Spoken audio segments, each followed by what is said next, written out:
Right, pretty momentous day at Ipswich Town. Marcus Evans has sold Ipswich Town Football Club to Game Changer 20 Limited for a fee understood to be £40 million. Stuart Watson. This has been spoken about for weeks and weeks. Here we are. Ipswich Town have got new owners.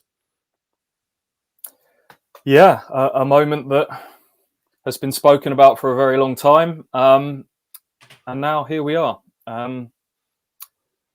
13 years of Marcus Evans, which has been a slow, steady decline. People have been crying out for change. Change is here. Slight note of caution that every takeover comes with a risk. It's a gamble. Some go spectacularly well, some go spectacularly wrongly, as we know. But I take heart from whatever you think of Marcus Evans.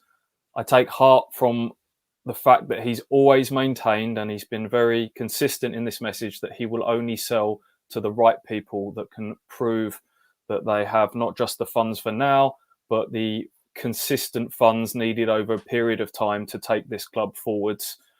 Everything you read and hear from these Americans and what they've done in the States with Phoenix Rising, also the exciting project at Rhode Island as well, just gives me a bit of hope that this might be more of a Leicester type feel to a takeover than perhaps some of the horror stories that we've seen with Boltons and Berries and people like that. Should we talk about who these people are and what has changed at Ipswich Town from today? Because as of today, Marcus Evans is no longer the majority owner of the football club. That goes to Game Changer 20 Limited. But there's a bigger story to it from that. That's a company that's got moving parts in it. 90% of that company is controlled by an investment group called ORG Portfolio Management. So they own 90% of the investment in Ipswich Town. 5% of that, 5% of the remaining part of the group goes to the characters that you've just mentioned, Stu. Brett Johnson, Burka Bekay and Mark Detmer, who are the Phoenix Rising group that you've just mentioned.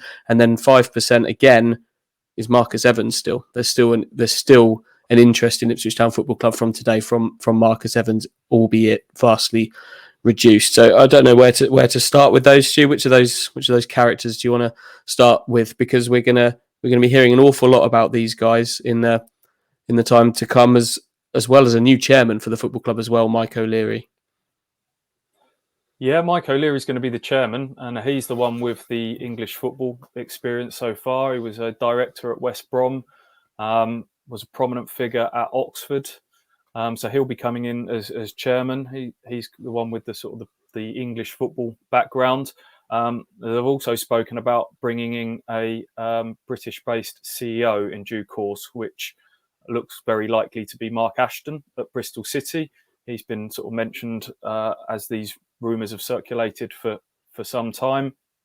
And the three Americans, the three lions, as they're calling themselves, will be the kind of the driving force, I think, in terms of the day-to-day running of the club. They'll be bringing some money to the table, but I think it's going to be more in terms of their contacts and their ideas. If you look at what they've done with Phoenix Rising, they attracted a lot of investors. So Didier Drogba is obviously a name that will jump off the page for many. They managed to get him over there. He finished his playing career over there and also invested himself.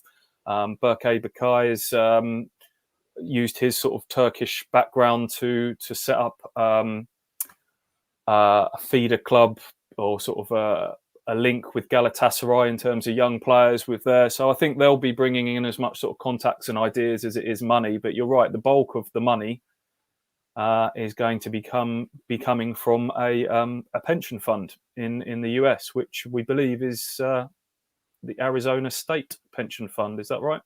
Yeah, I think so. I think that's where the bulk of this, certainly the money, is coming from. And like you say, with the three lions being the kind of the front face for this, it's not an uncommon way to invest in sport, I don't think, especially in the United States. It brings with it an element of risk in that the existence of pension funds is about turning that money into more money, which again brings risk, because if that doesn't happen, money can be withdrawn and moved elsewhere, but it also brings great reward, because clearly the only way that money is going to be turned into more money is by moving Ipswich Town up the football pyramid closer to the Premier League, and that's where the great return comes. And that's a cause for excitement, isn't it? Because that's what we want Ipswich Town to be doing, and to hear and see ambition for that. The word deep pockets used in statements and things like that is that's something to be excited about, isn't it?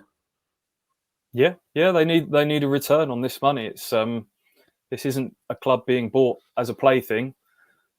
This is, they will need to increase their money on that, and the only way of doing that is not just to get close to the Premier League. You would imagine is to get to the Premier League and to get to that land of milk and honey with the TV revenue, and where everything just explodes when you get to that top level. So this is going to come with big ambition, this project, I imagine. Already in the first statement that's come out, Brett Johnson, who looks like he's going to be more of the guy who's front and centre of these three lions. He's the one who seems to have done the most bit of publicity with Phoenix Rising and others. He's already talked about the initial goal being to get to the Championship straight away and providing funds to the manager. We need to stress that Paul Cook will stay in charge as the manager. Marcus has made that clear, that these negotiations were based around keeping people in jobs throughout the club, but including the manager. We know when these reports first surfaced a little while ago that the talk was about the new owners already having kind of played a role in kind of picking Paul Cook as well. So he'll be in place, and there is going to be a big old summer of change coming up, because we've got 13 first team players out of contract, several more, 6 loanees, several more in the younger age groups as well. So we've already been talking before all of this about Paul Cook ripping it up and starting again. I imagine that just makes that all the more likely now that we've got some new owners in place. I'm sure it does. Certainly cause for optimism today. It's exciting. There's a need for some cautious optimism, of course, but overall, it has to be seen as an exciting day for the football club, doesn't it? It's momentous. Ipswich Town has been a football club for the majority of its history that's been very stable, lots of consistency over a long time. Big changes like this don't happen very often at Ipswich Town, and it's certainly going to be exciting to see how this one unravels. There's so many more questions that need answers. We'll talk about them at a later date, but for now, momentous day.